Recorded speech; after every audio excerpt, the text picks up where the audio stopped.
Each year, about 23 million automobiles pass in and out of the tunnels. Most of them head up and down these ramps to and from the North Shore. In the middle of the day, traffic isn't that bad, but during rush hour, traffic is awful. Cars back up, overflow to Logo Street, and cause all kinds of congestion, and worse, air pollution. But with plans for the depression of the Central Artery and the Third Harbor Tunnel still on the drawing boards, East Boston activists now want to add something else. They want to put these two ramps and the millions of automobiles that travel on them underground. If you depress it and put it underground, not only you will gain a lot of land, but you also visually, it will be better for East Boston. You can put trees, you can bring back the open market that once used to be there, maybe even put some development. It's good for East Boston for many, many reasons. At a recent meeting, Transportation Commissioner Richard Domino unveiled such a plan. The draft calls for placing these roadways, called viaducts, underground. These toll booths near Central Square will be moved, thus stitching the neighborhood back together. Supporters say the plan will discourage use of local streets. If the city and neighborhood activists convince the state to place ramps underground, one of the major concerns around here will be utility lines. Many of them run underneath these streets, and they could easily cause disruption and affect the quality of life here.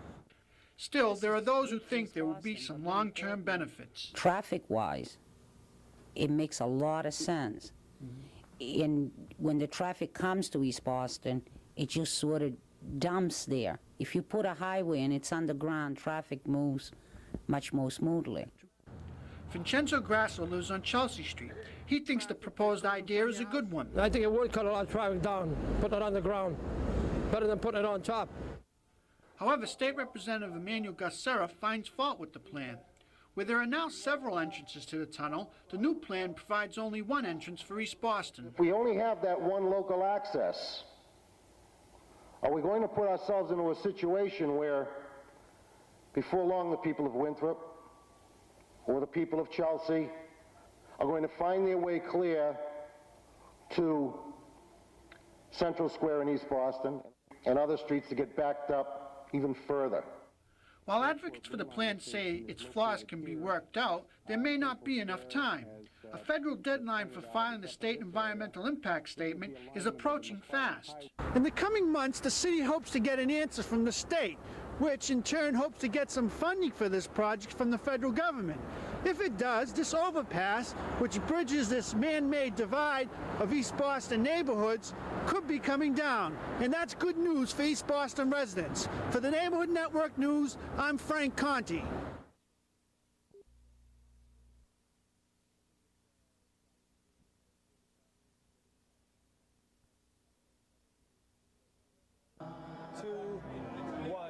We're here at the Bayside Club in South Boston. This is my favorite part of the celebration on St. Patrick's Day. Billy Bulge is in the back. He hosts the show. I love this part of the parade because everyone gets together, all the politicians, and they make believe like they like each other. Everyone is Irish on St. Patrick's Day. However, not all of them seem to know the words to the songs.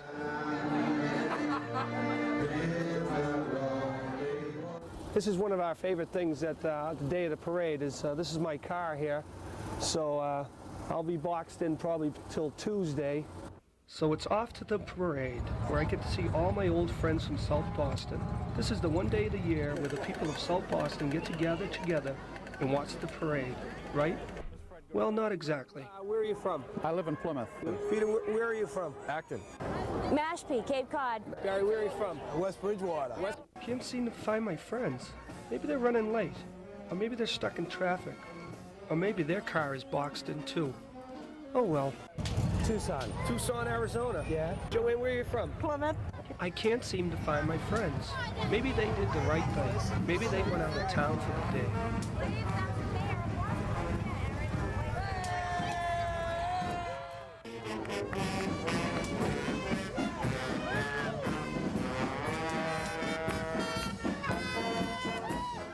This is Mark Morris reporting from South Boston for the Neighborhood Network News.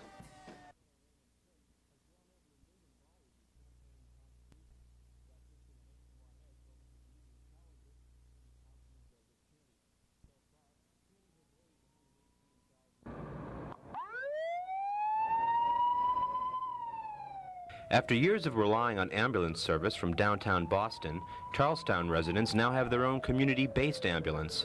The neighborhood received the state-funded vehicle last fall, and to much fanfare, state and civic leaders recently opened the ambulance's shelter.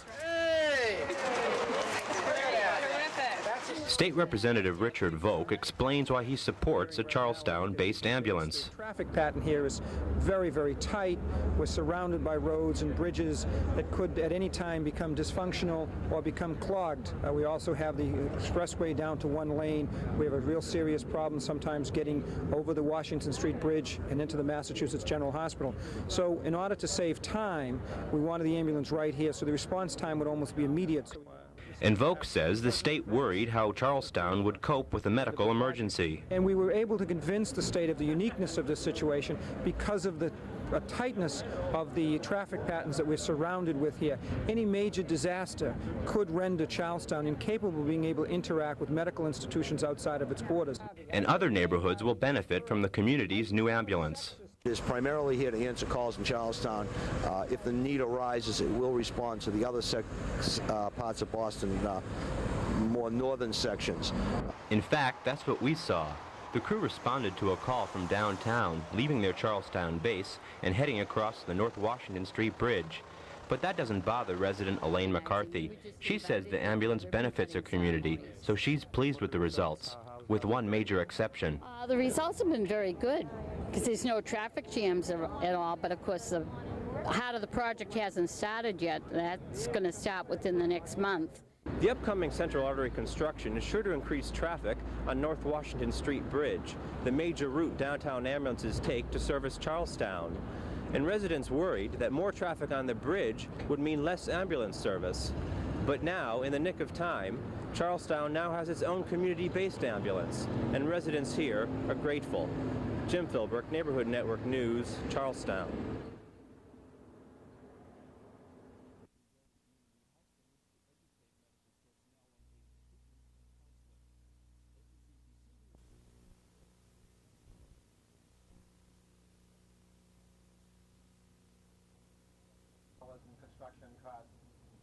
I will be recommending to the Massachusetts Turnpike Board a new fare structure with a base fare of $1 for passenger vehicles.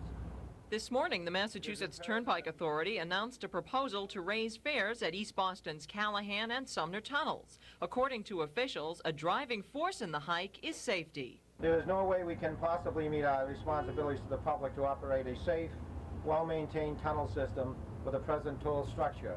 Beginning in 1990, upgrading the tunnels will cost an estimated $58 million. Yet despite construction costs, the new $1 fare is still among the lowest in the nation. All of the other tunnels, the New York tunnels, the Fort McHenry tunnel in Baltimore, all those systems charge 1, 2, and 3 times as high as our toll. Meanwhile, Representative Gus Serra is proposing that East Boston residents pay a reduced rate as compensation for dealing with tunnel traffic 24 hours a day. We in East Boston have to live with the traffic by the tunnels. We have to live with high auto insurance rates. We have to live with the airport noise and pollution. The Turnpike Authority feels that this mitigation is something in that direction to help the community that they heavily impact. Some East Bostonites feel the proposed 40-cent rate for residents is still unreasonable. Yet Sarah says there can be no such thing as a free ride. Courts have ruled that we could not have no tunnel rates. That has happened for the last 20 years or 30 years. We know that because that's been the case. So anyone that says otherwise is basically, using political rhetoric. Yet today's rhetoric to longtime residents was yesterday's promise. I originally thought that we were going to pay no fare once the bonds were paid for. That's my understanding from when I was 17 to now. The Turnpike Authority's Board of Directors will vote on the fare increase within the next month. The special rate will be discussed in an upcoming court case. Lisa Healy, Neighborhood Network News.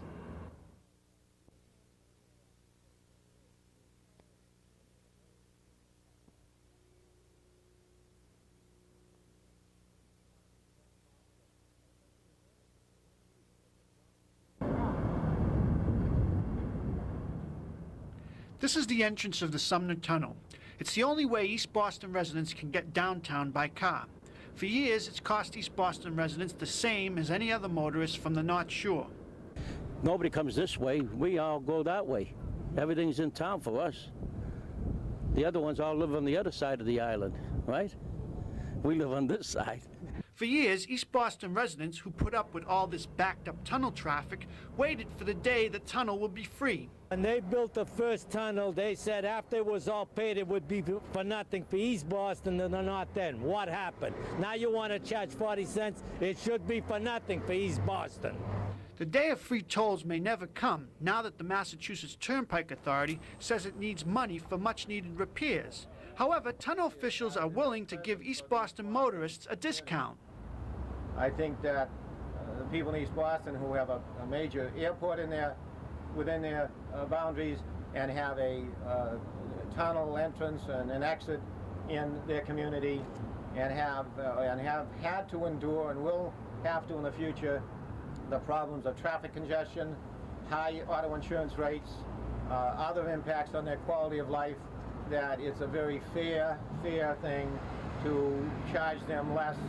Alan McKinnon, chair of the Turnpike Authority, then met with the state representative, Emmanuel Gussera, who has been working on a plan to get a discounted toll rate for the neighborhood. We in East Boston have to live with the traffic by the tunnels. We have to live with high auto insurance rates.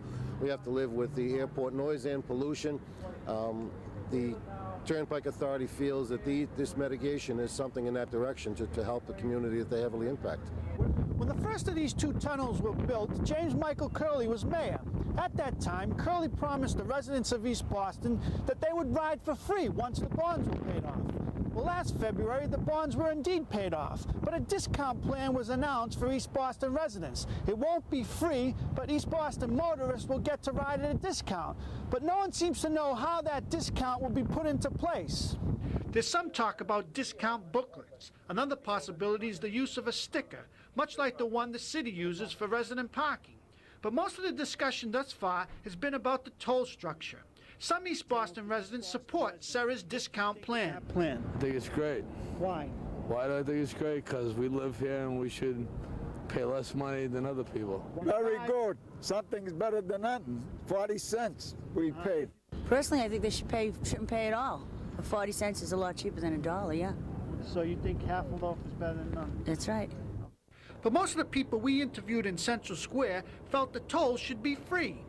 40 cents is too much to be free for the people in East Boston. Isn't 40 cents a good deal? No, it isn't, because when it was all paid for, it should be for nothing. The whole thing is supposed to be, we weren't supposed to pay once the tunnel was paid for. The discount doesn't mean anything. Why? Other people are paying $1.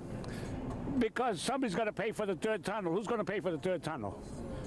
It's the residents of East Boston. They've been paying and paying right along.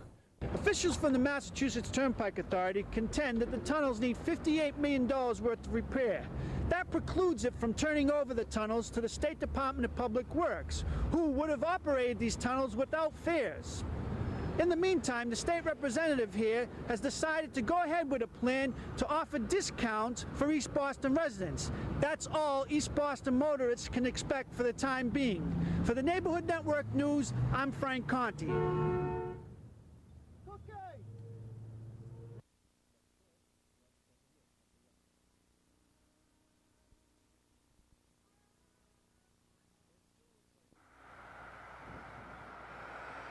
This is an empty lot on Condor Street. It's messy. There's debris and puddles here.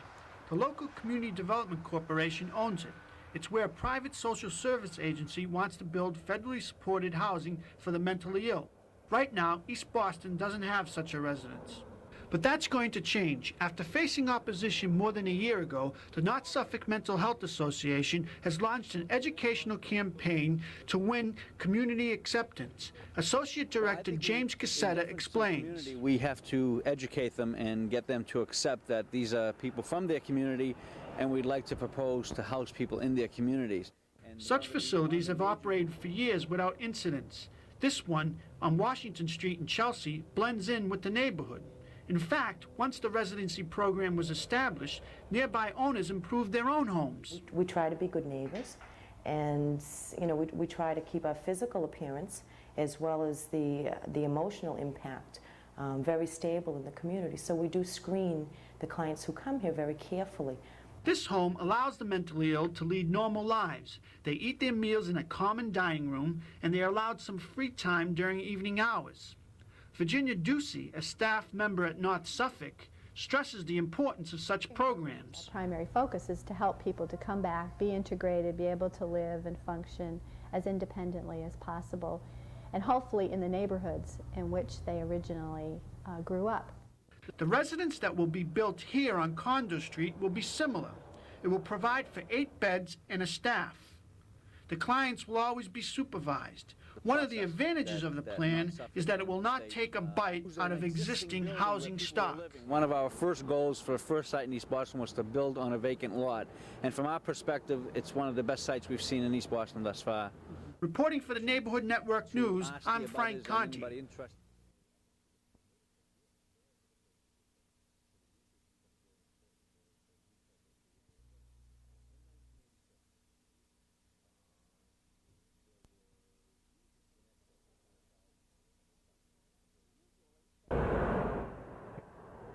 Usually, St. Augustine's Chapel is only full at Christmas, but on a blistering July morning, South Boston residents packed the pews to hear that their prayers had been answered. The state will save their church. That particular $50,000 is assured. And it's been matched, of course, by the hard-earned funds of the people who live in the community, by and large, and the little fundraisers that they've undertaken. South Boston also has itself to thank. And the community was excellent. The Save the Chapel Committee here in South Boston raised over $50,000, which was matched with the $50,000 from the state, and combined they were able to do the first phase of the project, which is desperately needed. A year ago, residents learned that a drainage problem was threatening to destroy the structure. Built in 1818, St. Augustine's Chapel is the oldest standing Catholic church in Massachusetts. The product of immigrant laborers, it's an early example of Gothic revival and a final resting place for Southie's founding fathers. Interesting to see all the different counties that they came from, and what's terribly sad is seeing all the children who died so young, and actually the parents themselves died pretty young too. Only 70 people can fit into this tiny chapel at one time, but after almost 200 years, that's a lot of South Bostonians and a lot of memories. Pat Ashman attended Mass here as a child. I don't think that really hits you till you get older, the significance of it. You know, the famous people that were buried here and the beginnings of it. I don't think that impresses you till you get older. I just love it. I come in and clean up and take the chalices home and clean them up and see how everything looks. I don't know. That's it. I just love it. St. Augustine's physical structure may need a lot of work, but its spiritual foundation is just fine. From South Boston, Lisa Healy, Neighborhood Network News.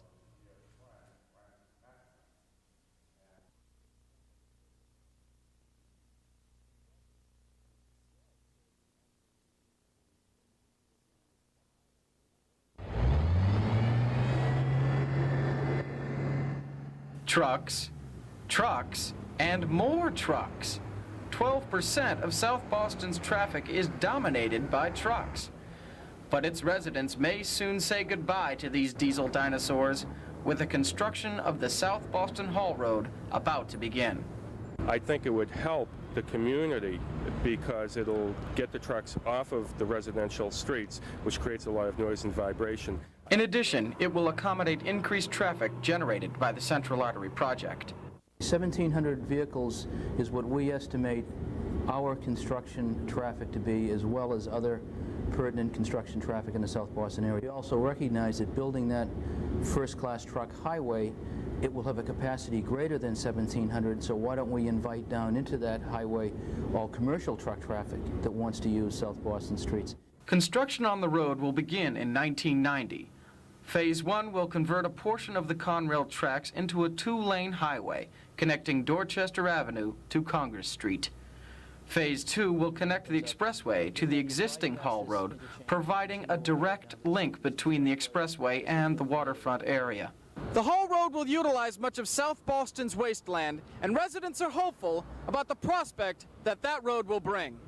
First of all, we have a lot of concerns, but I think the primary feeling that we have is one of happiness that actually the trucks will be coming off the local streets. This original road, the Hall Road itself, is not something that the DPW came up with. It was a plan conceived by the neighborhood about 15, 20 years ago. But not all residents are tickled pink about the Hall Road.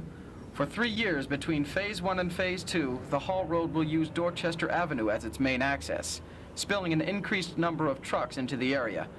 Businessmen along Dorchester Avenue are fighting back. Asking 5,000 trucks to exit and go left or right on Dorchester Avenue, we think that this is going to really logjam the area and stifle us. We're concerned. It's the key one that people are concerned about, and that's a temporary thing. Once the final connection to the bypass road is complete to the expressway, that interchange goes away, and that problem goes away with it, and traffic will simply bypass Dorchester Avenue.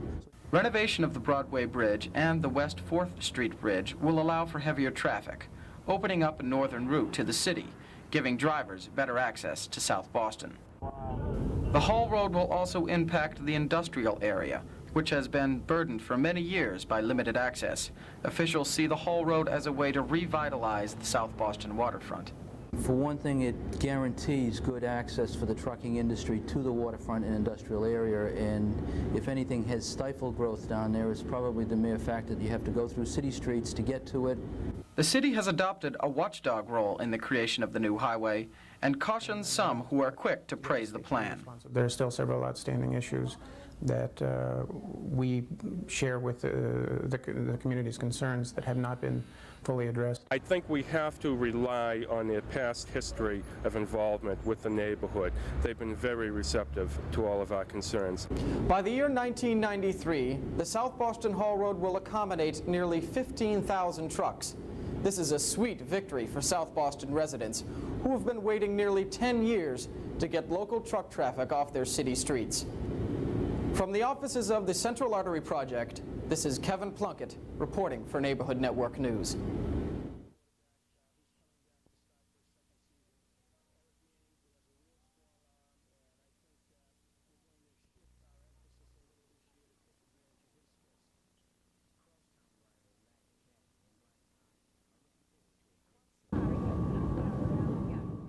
Question: how many beaches does East Boston have? How many beaches? We used to have 6. We only got this stinking hole that they polluted by all this garbage that they're dropping in there. Residents say that if dirt is dumped here, it could make pollution even worse. The last thing people want in Boston Harbor is more pollution. I see this is becoming one big pit of really stinky material. I would not go swimming here. I certainly wouldn't allow my grandchildren or my children to go swimming here. And pollution isn't the only concern. Residents say filling in this harbor is just a prelude to airport expansion. Filling in these dredge-borrowed pits is the first step in the expansion of Logan Airport. Whether Logan expands into Constitution Beach is not certain. What is certain is the state and EPA disagree on alternative sites such as the ocean. Some residents are getting impatient. The state has not been doing their homework. They have not been doing their homework, obviously, according to the EPA. In a letter to the state, EPA Director Stephen Ells says, the state should investigate ocean disposal, but they have not taken the steps necessary to start the process. I think that EPA will never give us a permit for ocean disposal. So I'm confused then. What other alternatives exist? It's unclear at this point. We will push for spectacle. That's our proposed alternative. That's where we're going to continue. That's what our book is going to say. But of all the sites being considered, the state says Constitution Beach is the least desirable. As for East Boston residents, the last people they trust are the bureaucrats. They come down, they give you a song and dance, they give you a big speech, they show you a lot of charts and graphs and garbage that don't mean anything, and they're doing the exact opposite. Jim Poston, Neighborhood Network News.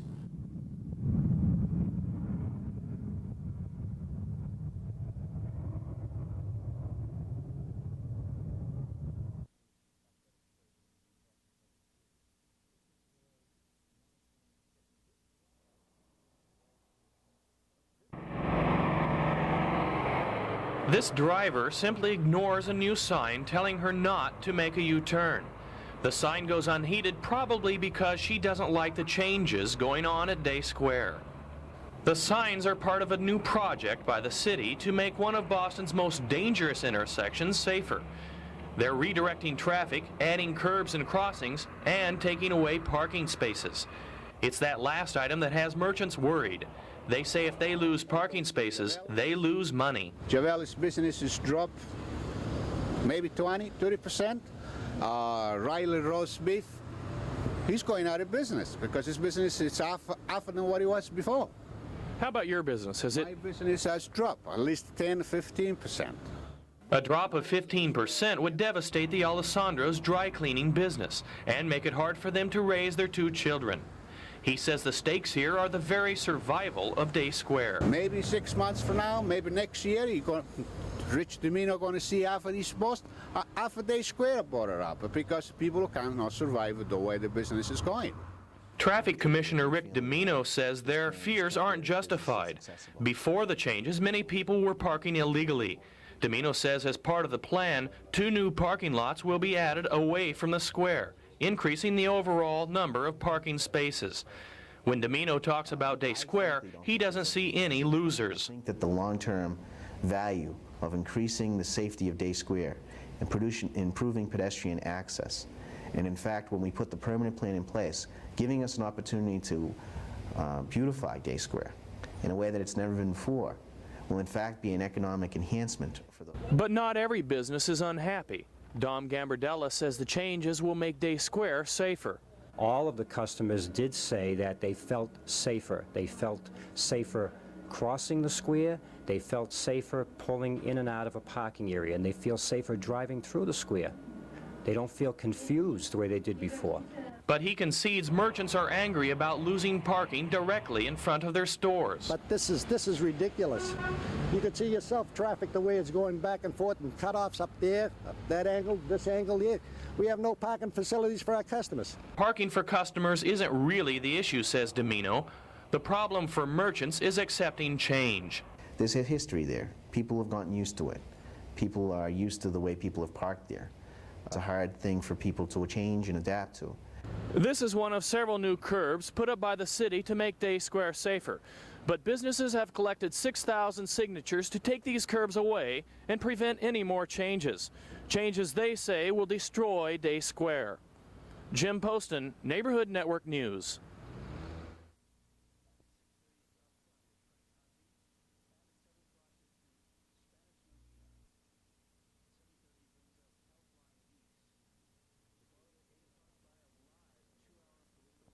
But, I mean, if there's 25 openings, if we're impacted and this is supposed to work, I want one of those openings. So, I mean, I want to be a plumber, and I went through the school, and I want to see this program work for that reason. The program he's talking about is the Building and Opportunities Program, BOP for short. The East Boston Center is run by this woman. In case there's a change, you could give us a call, or, all right. It's Linda Mullison's task to take job seekers through 5 stages of assessment and training. When it's over, residents are trained and ready for a shot at a job on the 3rd Harbor Tunnel. They're setting this up to help the people in this community feel less burdened by the project so that they can have a piece of the pie. So far, the response in East Boston has been positive. What has people worried is whether the unions will hire people like Richard, or will they hire workers already in the unions? So we have a lot of men and women who are in the profession who are sitting on the bench. They're collecting unemployment. And obviously, they're in the union. When jobs open up, they're going to have the chance to get them first. Bob can't legally guarantee Richard Nooner a job, especially when the unemployment rate in construction is nearly 25%. They have to hire their apprentices and workers before they can take on so many more. So right now, we just happen to hit the real bad time. Mullison says Nooner's motivation will make him a commodity the unions can't resist. He's the type of person who could do it because he has the motivation to keep him going. And that's what we're hoping that other people will have. Whether Mullison is on the phone helping Richard or directing these children in the publicity campaign, she manages to feel good about what she's doing. I'm able to give something back to the other people in this community. You know, to me, it makes me feel good to help somebody else, because there's so many people out there who really, you know, need a shot at something. Jim Poston, Neighborhood Network News.